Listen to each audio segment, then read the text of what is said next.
Bonjour, c'est Christelle Cronier. Aujourd'hui, on parle crypto-monnaie dans le cercle de confiance avec Owen Simonin, le petit génie plus connu comme le youtubeur Asher, qui est aussi CEO de Just Mining et animateur des pros de la crypto sur BFM Business.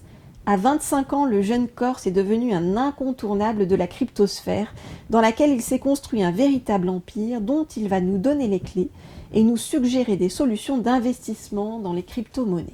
C'est délicat parce qu'il y a vraiment plusieurs façons d'investir dans les crypto-monnaies. Et puis, se mettre dans les cryptos, c'est pas forcément en acheter tout de suite. Ouais. Même si on est encore dans un très jeune domaine, donc une grosse partie des gens qui veulent y rentrer vont simplement en acheter pour faire de la spéculation, quoi. Et vous dites se mettre dans les cryptos, c'est pas y rentrer tout de suite, ça veut dire quoi pour vous? En fait, les crypto-monnaies, c'est basé sur la technologie de la blockchain. Et on peut utiliser la blockchain sans pour autant acheter et vendre ou trader de la crypto-monnaie. Ok. La blockchain, ça peut être utilisé par des entreprises pour gérer de l'information. Alors, on en revient du coup à la base même des crypto-monnaies et de la blockchain. Comment ça fonctionne et finalement, c'est quoi la révolution qu'il y a derrière? Oui. La révolution qu'il y a derrière, c'est les blockchains publiques. C'est ce qu'on appelle le peer-to-peer. C'est-à-dire qu'on a réussi à créer des systèmes d'information où des particuliers peuvent rendre service à des particuliers sans passer par une entité centrale, comme une banque centrale, comme une assurance, comme un gouvernement ou comme une entreprise. Oui. Et du coup, il y a naturellement plein d'usages financiers.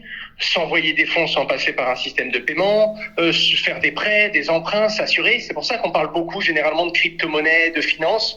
Mais il y a beaucoup de choses que l'on peut faire qui n'ont rien à voir avec l'argent et la finance directement. Ouais, généralement, on reste vraiment dans le spectre pur financier parce que c'est là où il y a le plus d'exemples aujourd'hui, quoi. Ouais. Mais ce serait comme limiter Internet au système bancaire et au système de paiement. C'est vrai. Mais Internet, c'est également Facebook, Twitter, c'est la télé, c'est plein de choses, quoi. Si on se positionne là sur le système financier, juste au départ, vu qu'il y a eu le crack dernièrement, Oui. vous, est-ce que vous pensez que c'est le bon moment pour acheter des cryptos en ce moment? Alors, oui, mais avec toute la compréhension de ce que ça veut dire. Ouais. C'est-à-dire que dès qu'il y a des cycles comme ça et que le Bitcoin et les crypto-monnaies prennent beaucoup de valeur, il y a naturellement un cycle de correction qui va venir corriger cette hausse fulgurante. Donc, on a eu une hausse virulente, on s'attendait à une baisse virulente. Ça, c'est aussi simple que ça. Par contre, ça peut toujours descendre plus bas. Donc, quoi qu'il arrive, oui, c'est un bon point d'entrée parce que 90% des gens qui sont arrivés pendant cette nouvelle vague où on surmédiatisé les crypto-monnaies et où on en parlait énormément sont des personnes qui découvrent le Bitcoin depuis moins d'un an. Oui. Et donc, la plupart des gens l'ont acheté entre 30, 40, 50, 60, 70 000 dollars presque. Donc, naturellement, aujourd'hui, à 19 000 dollars, c'est un très bon point d'entrée. Par contre, il y a deux choses à avoir en tête. La première chose, c'est qu'il ne faut pas mettre son argent en intégralité. Je parle de la somme qu'on veut investir. Quoi qu'il arrive, on n'investit que ce qu'on est prêt à perdre. Mais ce montant-là, il ne faut pas le mettre totalement. Même si on achète aujourd'hui, même si c'est un bon point d'entrée, le Bitcoin pourrait descendre à 15 000 ou pourquoi pas à 10 000 dollars. Et à ce moment-là, il faudrait garder un peu de liquidité pour pouvoir en racheter plus bas, pour augmenter la quantité, c'est ce qu'on appelle de l'accumulation quantitative, augmenter la quantité de Bitcoin qu'on a. En gros, si on en achète aujourd'hui à 20 000 et qu'on garde la moitié de la somme, si on en rachète à 10 000, eh bien on fait baisser le prix moyen d'acquisition à 15 000 dollars par Bitcoin. Et c'est ce qu'il faut faire. On rentre jamais tout. En fait, on rentre par tranche. Ça, c'est la première chose. Et la deuxième, c'est que, quoi qu'il arrive, il faut jamais rentrer sur du court terme. Parce que Bitcoin, sur 2 ou 3 semaines, on s'éloigne de l'investissement, on se rapproche du pari. Alors que Bitcoin, c'est des fondamentaux, c'est une technologie qui va prendre du temps à se développer, comme Internet. Donc, c'est des paris qu'il faut faire sur 4, 8, 12 ans et des paris qu'il faut faire sur 2 ou 3 semaines. Sauf si on veut pas justement faire des investissements, mais bel et bien des paris. Est-ce que vous avez investi? J'imagine que oui. Et si oui, depuis combien de temps? Et est-ce que ça vous a vraiment rapporté? J'ai investi depuis 2015. Ça m'a rapporté énormément et on a monté différentes entreprises dans cet écosystème-là. On a un peu plus d'une centaine de personnes en full-time aujourd'hui. Qu'est-ce que vous avez monté comme type d'entreprise dans ce domaine-là? Alors avec mon frangin, on a une dizaine de boîtes. On est dans différents domaines, de la reconnaissance vocale à l'agroalimentaire, en passant par plein de domaines technologiques. Mais moi, je m'occupe principalement des sociétés dans la blockchain et dans les crypto-monnaies. La principale s'appelle Just Mining, c'est une société d'investissement. Les gens viennent acheter de la crypto-monnaie ou déposer leur crypto-monnaie et on les travaille en générant des intérêts. Un peu comme une épargne, mais c'est différent légalement, vous vous doutez bien. Oui. C'est notre plus grosse société, on est une quarantaine en full-time dedans et elle a été régulée par l'autorité des marchés financiers puisqu'on a été enregistré en tant que PSAN, prestataire de services et d'actifs numériques. Oui. Et on a d'autres sociétés comme Descoin, qui est un broker qui échange de la crypto en euros et des euros en crypto. Une société comme Waltio, qui aide les particuliers à déclarer leurs impôts au fisc français quand ils ont fait des plus-values dans la crypto-monnaie. Ouais. Une société comme la H Consulting, qui fait du marketing et qui va s'occuper des campagnes des clients. Des fois, ça peut être de faire du marketing dans le métro, des fois à la télé, des fois des relations presse, des fois des vidéos sur YouTube. Ça va dépendre du client. On ne sert pas de la même façon un client comme Lacoste qu'on a eu qui voulait lancer des NFT dans l'écosystème qu'un client qui a un petit produit dédié aux professionnels pour améliorer leur système d'information. Donc nous, on va comprendre le besoin bien précis et on va proposer du marketing en face, sachant que le marketing, c'est tout et rien, quoi. Ça peut être une pub à la télé, ça peut être un panneau dans le métro ou un placement dans un film. Et les crypto-actifs, ils intègrent de plus en plus notre quotidien. Par exemple, j'ai vu que Gucci allait autoriser les paiements en crypto-monnaie dans leur boutique. Tout à fait. Il y a de plus en plus de boutiques. Ce qu'il faut comprendre déjà avec les crypto-monnaies, c'est qu'on peut déjà les dépenser partout. Ouais. Quand on voit Gucci va accepter les crypto-monnaies, ils les acceptaient déjà hier sans le savoir. Mais aujourd'hui, c'est eux qui vont directement proposer un système de paiement qui accepte les crypto-monnaies. Oui. La réalité, c'est qu'il existe plein de comptes en banque, je pourrais en citer 5 ou 6, rien qu'en France, où on peut déposer de la crypto-monnaie et avoir une carte Mastercard ou Visa. Donc le commerçant, lui, est payé en euros, mais l'utilisateur va dépenser sa crypto-monnaie. C'est juste que Visa, à la dernière minute, va prélever des bitcoins et changer les bitcoins contre des euros pour compenser le commerçant. Mais on pouvait déjà payer en crypto-monnaie partout. Ça va faire plus de 4 ans que je ne paye qu'en crypto-monnaie, que ce soit à la boulangerie du coin ou à l'autre bout de la planète quand je suis en déplacement. Ah oui, c'est dingue parce que, oui, en fait, c'est en passant par Mastercard que ça devient légal, c'est ça? En fait, c'est même pas que ça devient légal, ça l'a toujours été. Les crypto-monnaies, c'est totalement légal. C'est depuis la loi Pacte où ça a été encadré en 2017, c'est totalement légal, c'est cadré, tout le monde a le droit d'en avoir. La différence, c'est que on a le droit d'avoir des pierres précieuses chez soi. Je suis pas sûr qu'on puisse payer son pain avec. C'est une question de portabilité et d'acceptation. Ouais. Si le commerçant vous dit, je suis désolé, je sais que l'or a de la valeur, mais j'accepte pas les pépites contre les croissants. C'est normal. C'est une question de comptabilité, une question de gestion, une question de praticité en fait. Oui. Et là, ce qui se passe, c'est que la crypto-monnaie, maintenant, il y a de plus en plus de gens qui l'acceptent nativement. Il y a même des pays qui en ont fait leur devise légale. C'est le cas du Salvador. Oui, j'ai vu ça. Aucun commerçant ne peut refuser le bitcoin. Par contre, il y a plein de sociétés qui... Pardon ? La Centrafrique aussi. La Centrafrique aussi. Et il y a de plus en plus d'endroits où ils réfléchissent à l'implémenter. Mais c'est plus des endroits qui en ont besoin, comme des pays où, globalement, l'indexion à la monnaie est complexe et l'inflation peut être forte. Ou alors les taxes. Par exemple, quand on regarde le Salvador, 40% du PIB, c'est l'argent des expatriés. Et il y a entre 25 à 50% de commissions quand on envoie de l'argent par Western Union. Ouais. Donc ça appauvrit terriblement en fait le pays. Alors qu'en passant par Bitcoin, c'est un réseau indépendant de particuliers pour des particuliers, géré par des particuliers, il n'y a pas de commission.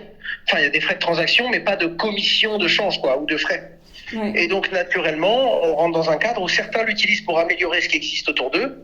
C'est le cas dans les pays développés, mais beaucoup utilisent la blockchain parce que pour eux, c'est une vraie révolution.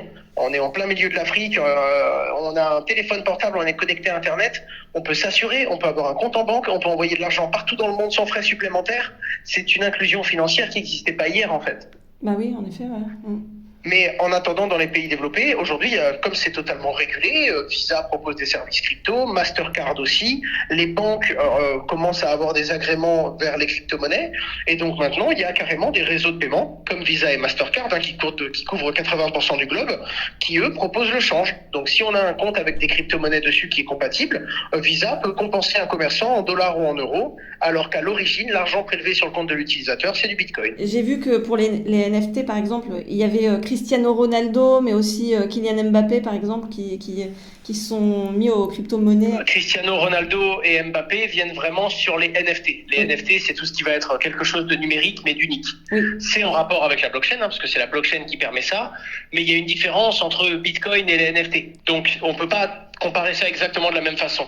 Mais c'est vrai que il y a 3 choses. La première chose, c'est que c'est une révolution numérique et qu'il y a de plus en plus d'utilisateurs. On sait que ça va faire partie de l'avenir et qu'il y aura de plus en plus d'usages. Donc, naturellement, les gens se tournent vers ça parce que c'est les tendances de demain. La deuxième chose, c'est qu'en plus, c'est énormément apprécié. Donc, il y a énormément de plateformes qui ont gagné beaucoup d'argent grâce à ça et qui ont naturellement les budgets. Encore une fois, on reprend l'exemple de notre petite boulangerie. Si elle veut Mbappé en effigie, ça va être compliqué. Financièrement, je pense qu'il risque d'y avoir un problème. Et donc, naturellement, on est dans un monde où les sociétés crypto ont énormément de moyens. C'est ce qui fait qu'on a eu FTX, Coinbase et d'autres grosses structures qui ont payé des fortunes pour quelques secondes de publicité pendant le Super Bowl. Cette année, il y avait eu une hausse des crypto-monnaies. Beaucoup de sociétés qui ont parié sur cet écosystème depuis plus de 7 ans, elles sont des sociétés qui, aujourd'hui, avaient beaucoup de liquidités et c'était le moment, enfin, ça devenait légal. Donc, il n'y avait plus de barrières qui interdisaient les sociétés crypto de faire de la pub. On avait une compliance, donc maintenant, tout comme tout service financier, c'est réglementé et on se doit de tenir certaines obligations. Et pour finir, on a les moyens, donc on peut enfin payer les grandes régies publicitaires, les grands stars et artistes de ce monde. Surtout qu'avant, la crypto-monnaie et la blockchain, c'était vraiment pour les tech savvy. C'était très complexe, en fait. C'était vraiment pour les gens qui étaient, on va dire, profondément dans les réseaux, dans la technologie, sur Internet, dans la finance. Cette année, avec les NFT, tout est devenu plus simple. C'est-à-dire que d'un point de vue de la blockchain, comme c'est un monde de particuliers pour des particuliers, ça doit être simple. C'est comme Uber. Imaginez Uber s'il y a 2 conducteurs et 3 personnes qui veulent bouger. Ouais. Ça risque d'être complexe et ça démarrera jamais. Donc il y a une masse critique à atteindre. Il faut qu'il y ait beaucoup de gens d'un coup. Et le seul moyen qu'il y ait beaucoup de gens d'un coup dans des systèmes de blockchain financiers, c'est que ça devienne abordable, c'est que ça devienne facile. Internet, il a commencé à avoir beaucoup de monde quand tout le monde pouvait créer son compte Facebook. Au tout début, quand c'était des 0 et des 1, il n'y avait pas grand monde finalement. Et donc c'est ça. D'un coup, la blockchain a commencé à devenir vraiment mainstream et donc tout a été simplifié. On dit que ça a été gamifié. Ouais. Le fait que ça se soit simplifié, il y a beaucoup plus de particuliers, donc les systèmes blockchain commencent à fonctionner. Comme c'est entretenu par des particuliers pour des particuliers, le fait qu'il y en ait plus, les systèmes fonctionnent beaucoup mieux et sont beaucoup mieux compris. Il y a beaucoup plus d'intérêt par les médias, donc plus de gens qui commencent à expliquer les complexités de ce monde sur la crypto-monnaie et donc de fil en aiguille, ça devient plus abordable. Et pour finir, il n'y a pas que le côté technologique et financier de la blockchain, il y a eu aussi les NFT.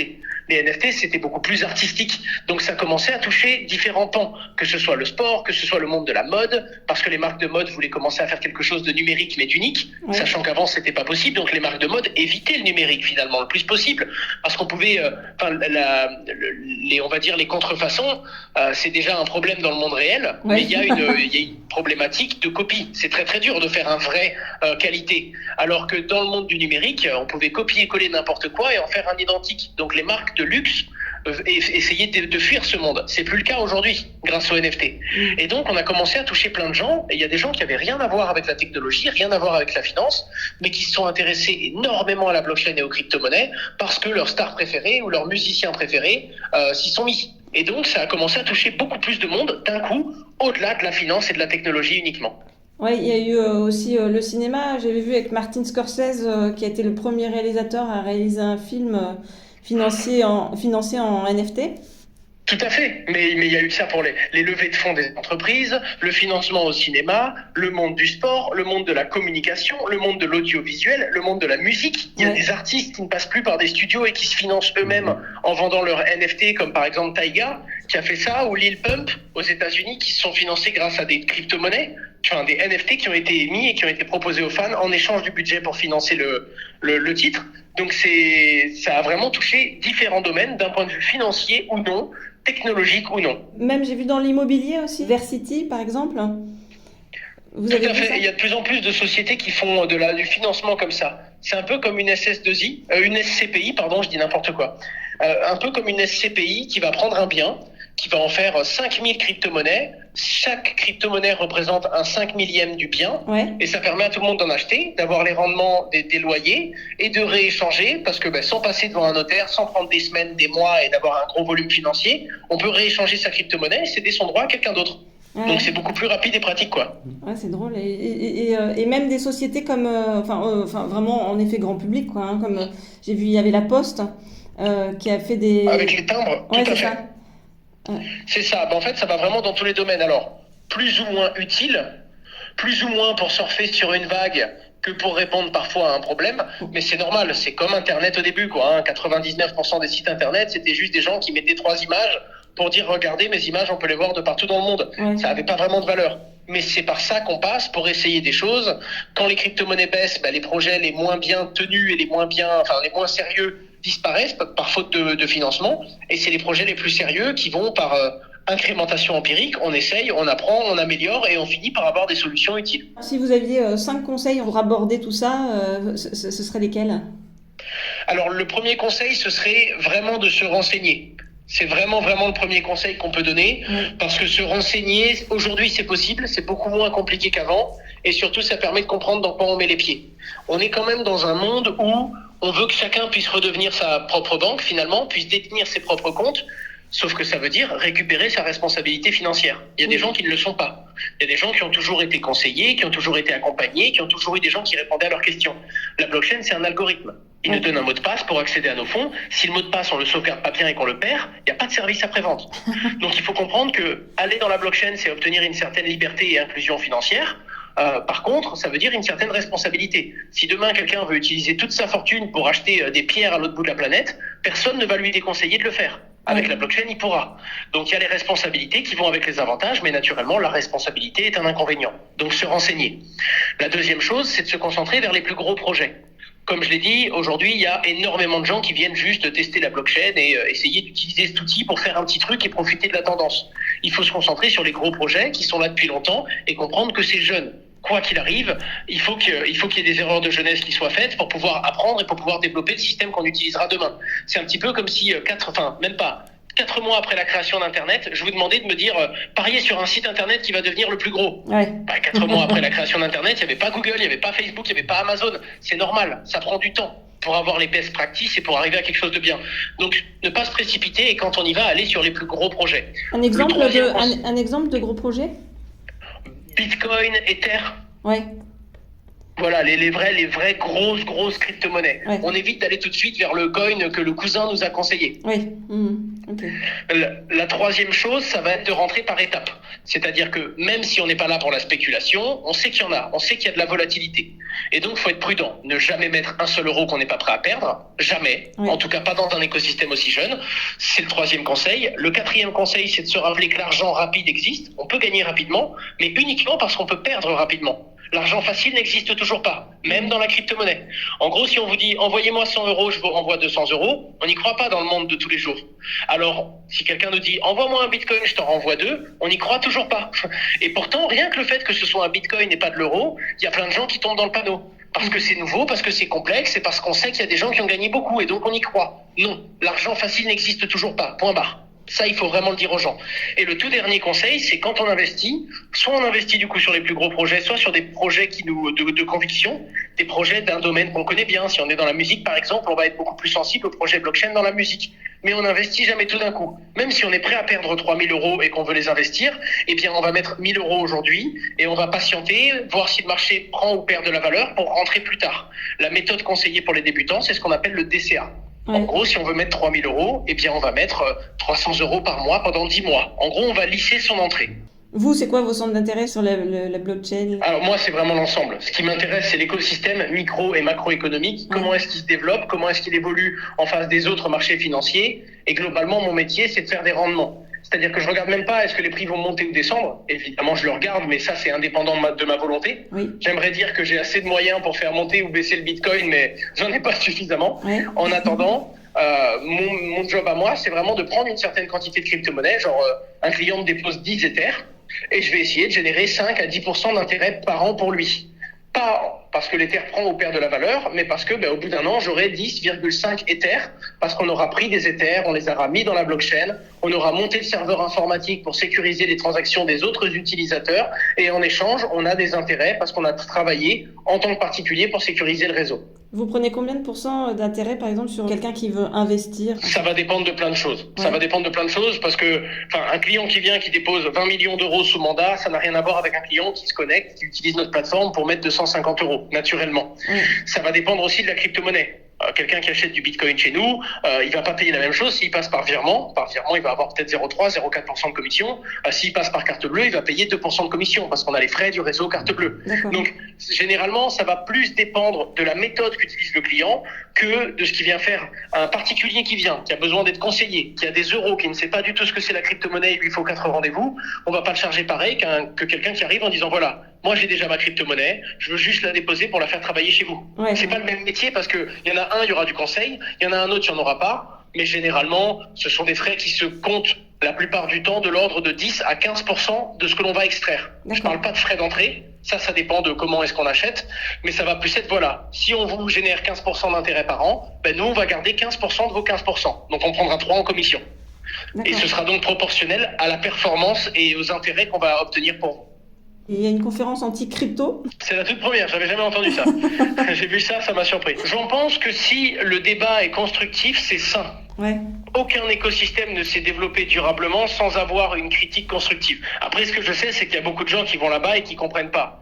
Je vois des écolos qui disent la blockchain c'est horrible, la blockchain ça pollue, la blockchain ça va brûler la planète. Oui. Ces gens n'ont pas étudié le Bitcoin. Ces gens n'ont pas bouffé d'études sur la consommation du Bitcoin. Sinon, ils verraient que c'est l'une des meilleurs moyens qu'on a de remplacer les systèmes d'information qu'on a aujourd'hui pour polluer. C'est un peu comme quelqu'un qui vient de vendre la toute première voiture électrique et qui juge la toute première voiture électrique en la comparant à la toute dernière voiture à essence en disant oui, mais la batterie pollue plus. Oui, c'est normal. La voiture à essence, ça fait je ne sais combien d'années qu'on l'optimise. Ça, c'est le tout premier modèle d'un truc avec une énergie qu'on peut obtenir sans polluer la planète. Donc, c'est toujours pareil. Il y a des cas qui sont vrais en mode le Bitcoin consomme, c'est une vérité. Quand on regarde les innovations technologiques, le pourcentage d'énergie renouvelable dans le réseau, les découvertes qu'on a faites pour exploiter le Bitcoin et les crypto-monnaies qui nous permettent de réduire la consommation des autres systèmes d'information et des autres systèmes financiers, on se dit ok, c'est très clairement à l'heure actuelle un réseau qui permet de faire des transactions et de polluer moins que certains SMS, email ou transactions euros. Quand je dis transactions, je parle d'un échange. Ouais. C'est pas forcément de l'argent. Et donc, c'est la plupart du temps des gens qui n'y connaissent rien. Mais il y a des critiques constructives et ça fait donc réfléchir la communauté crypto qui, elle, vient proposer des arguments et donc des implémentations qui sont encore plus efficaces. Au revoir. Au revoir. Le Cercle de Confiance, le podcast sans filtre qui donne la parole à tous. 100% inspirant, 100% sociétal, 100% optimiste, zéro censure. À retrouver chaque lundi dès 9h sur les différentes plateformes d'écoute, Apple Podcast, Google Podcast, SoundCloud, Spotify, YouTube et bien d'autres. Le plein de bonnes ondes pour la semaine.